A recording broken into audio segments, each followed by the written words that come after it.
essa é a última foto de um aventureiro que desapareceu enquanto tentava fazer uma travessia de caiaque pelo mar. Até hoje, muita gente desconfia que algo misterioso pode ter acontecido com ele pela forma como esse cara desapareceu quando já estava quase completando o desafio de quase um mês navegando que ele queria realizar. A câmera dele foi encontrada e essa foto e outras também contam um pouco do que aconteceu com ele e a gente vai ver agora a aventura que ele tentou fazer com um caiaque simples. Eu sou o Thiago Santos e a história desse cara começa muito tempo antes de ele desaparecer. Vamos ver um pouquinho aqui da vida desse cara e você vai entender por que ele quis fazer esse desafio que acabou no desaparecimento. Andrew Macaulay era o nome dele. Ele nasceu em 7 de agosto de 1968 na cidade de Goulburn, no estado de Nova Gales do Sul, na Austrália. Desde pequeno, segundo a família, ele se interessava muito por aventuras. Ele e o irmão, quando eram jovens, costumavam ir fazer trilhas. Depois de adulto já, ele começou a curtir fazer montanhismo. Ele ia várias vezes fazer escaladas, isso até em outros países. Ele começou na Austrália, mas viajou também para Nova Zelândia para escalar, foi para o Paquistão e até para a Patagônia chilena. E dá pra gente dizer que foi nessa viagem que ele fez para a Patagônia no fim da década de 1990 que ele acabou conhecendo um novo esporte, o caiaque. Ele e alguns amigos foram para o Chile para fazer escaladas, só que teve um dia lá que caiu uma tempestade muito forte e eles não podiam subir para as montanhas. E eles resolveram então dar uma volta de caiaque, já que eles não podiam escalar. Segundo informações da época, foi nesse momento que o Andrew Macaulay se apaixonou pelo esporte. Ele volta para casa depois, lá para a Austrália, e começou a praticar canoagem. Ele foi tomando gosto pela coisa e começou a se desafiar cada vez mais. Ele vai se destacando no cenário da canoagem e em 2003 o nome dele já começou a ser muito respeitado no meio, quando ele completa uma travessia de mais ou menos 220 quilômetros pelo Estreito de Bass, que fica entre a Austrália e a ilha da Tasmânia. Esses 220 quilômetros ele fez sem paradas e a travessia levou 35 horas no total. Ele foi o primeiro homem a fazer essa travessia sem paradas. Outro feito dele foi uma viagem de 530 quilômetros pelo Golfo de Carpentaria, no norte da Austrália. Ele passou uma semana na água e dormia dentro do caiaque de noite. Por tudo isso aí que ele fez, no ano de 2005 ele ganhou um prêmio da Sociedade Geográfica da Austrália, onde ele foi considerado o aventureiro do ano por eles. Fechou. Agora, depois desse resuminho,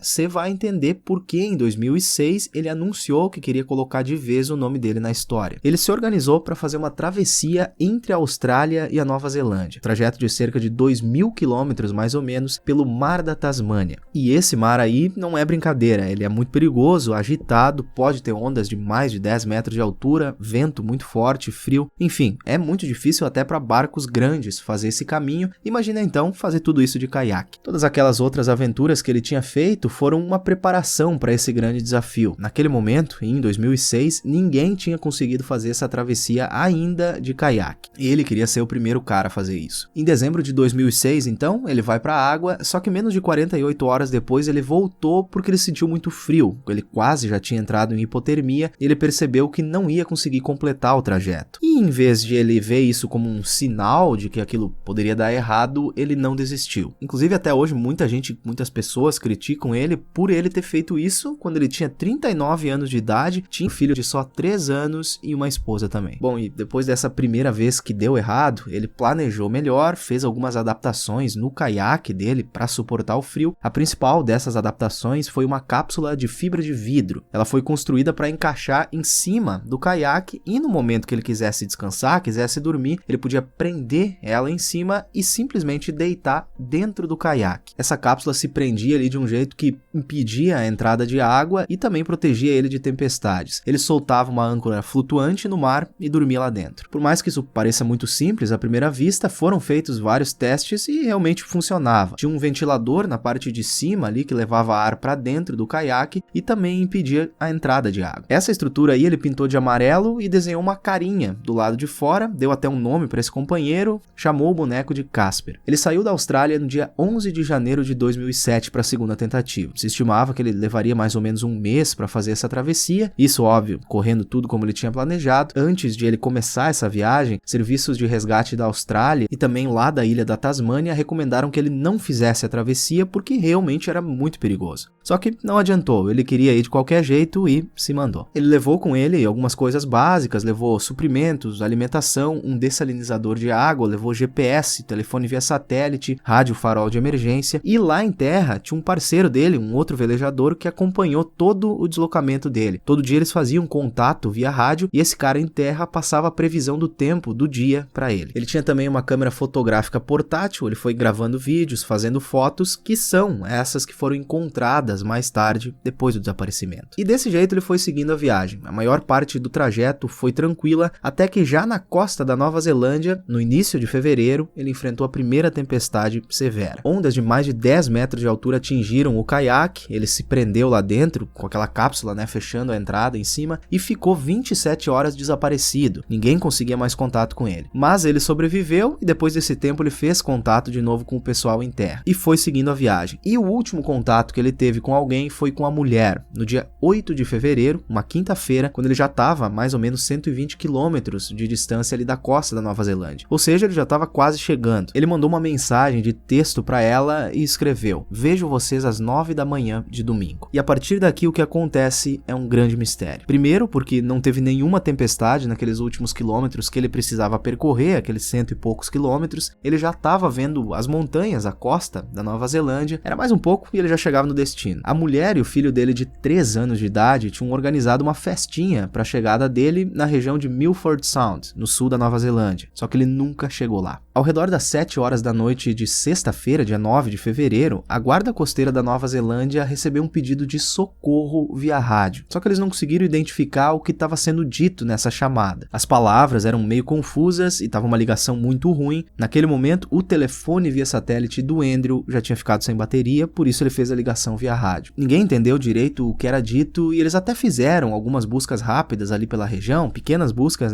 só que não tinha tempestade, não tinha nada, então ninguém achava que ele estava em perigo. Só pra você ter uma ideia, eles chegaram até a cogitar que aquilo fosse uma farsa, um tipo de pegadinha. No sábado de manhã, dia 10 de fevereiro, eles foram de novo dar uma olhada nessa gravação de socorro e conseguiram identificar algumas palavras preocupantes. As principais delas foram duas: socorro e afundando. Aí sim, eles começaram uma busca. Aviões e barcos ali do Centro de Resgates da Nova Zelândia vasculharam o mar, mais ou menos 25 mil quilômetros quadrados foram varridos e na noite de sábado encontraram o caiaque dele virado a só 54 quilômetros da costa da Nova Zelândia. Tava faltando no caiaque a cobertura de fibra de vidro, aquela amarela. O resto, o telefone, o rádio, o remo, o GPS, tudo ainda estava lá dentro do caiaque, só que não tinha nenhum sinal do Andrew. O cartão de memória da câmera dele foi recuperada e lá é que tinham os vídeos e as fotos. Entre elas, essa última selfie que ficou muito famosa e chama atenção porque ele já tá com o rosto bem cansado e nem parece o mesmo cara que começou aquela aventura todo animado. Em uma das gravações encontradas na câmera, ele chegou a dizer que ele estava sentindo que poderia ter entrado em um desafio maior do que ele era capaz de suportar. Então realmente ele estava muito cansado. As buscas depois disso continuaram por mais 2 dias e 3 dias depois daquele primeiro pedido de socorro, na segunda-feira as buscas foram encerradas. Não encontraram nenhum sinal dele e nem de um corpo. Mas o que pode ter acontecido com ele? Velejadores experientes disseram que nessa região ali, às vezes, mesmo que o mar está bem calmo, podem surgir ondas de 3, 4, 5 metros de altura. E ele pode ter sido atingido por uma delas. E como ele já estava um mês no mar, muito fraco, ele não teve mais forças para voltar para o caiaque. Outra coisa que foi falado é que por ele já ter visto a terra firme de longe, que ele estava perto de chegar, ele pensou que não precisava mais se preocupar com o frio e acabou meio que negligenciando, não se protegeu como deveria ter se protegido nesses últimos quilômetros. E por último, na época, muita gente achou estranho o fato de ele, com tanta experiência já, ter simplesmente sumido sem usar os equipamentos de emergência que ele tinha inteiros ali dentro do caiaque. O caiaque não estava destruído. E isso levantou até a hipótese de alguém ter feito alguma coisa com ele. Em 26 de fevereiro de 2007 foi feito um funeral simbólico para ele em Sydney, lá na Austrália, sem corpo, sem nenhum sinal dele, e como ele partiu, se é que ele partiu, ninguém sabe.